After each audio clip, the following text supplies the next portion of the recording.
My dear brothers and sisters in Jesus Christ, today is the third Sunday in the season of Advent. It is very special Sunday and therefore it is called Gaudete Sunday. Gaudete means rejoicing Sunday.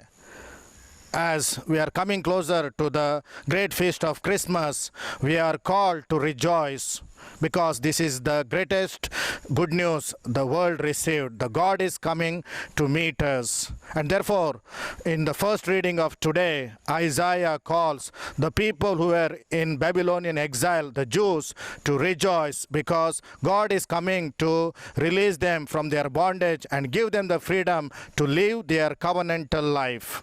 And then in the second reading of today, St. James calls the early Christians to rejoice because Christ's second coming is imminent, but we have to wait in patience. But the joy is ours. And now in the Gospel, we have the same theme developed, that John the Baptist is called to rejoice because he came to prepare the way for Christ's coming. And Christ has already come, and to remove the confusion, he sends his disciple to Jesus to ask who he is.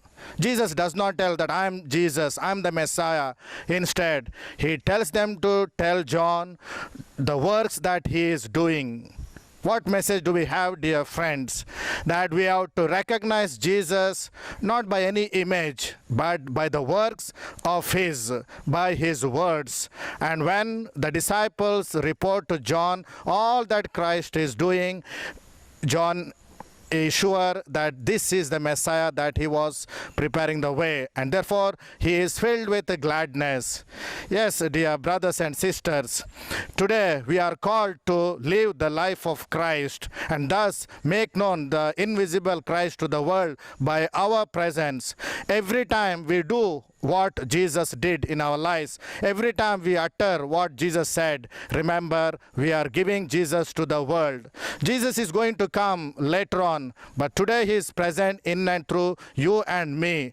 And therefore, what a great joy, what a gladness, what a great happiness that we can become Jesus to the world today if we live like him.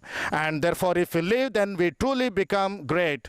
Though John the Baptist is the greatest among all women born in this world, as Jesus himself tells, you and I can still become greater than him if we are humble and simple and live the life of Jesus. And therefore, it is a great privilege for us to make Jesus present to the world through our words and actions. And as we are coming closer to this great feast of Christmas, let the joy of Christmas be ours, be yours, be everyone's. And I wish all of you a bright and rejoicing, joyful Sunday. Amen.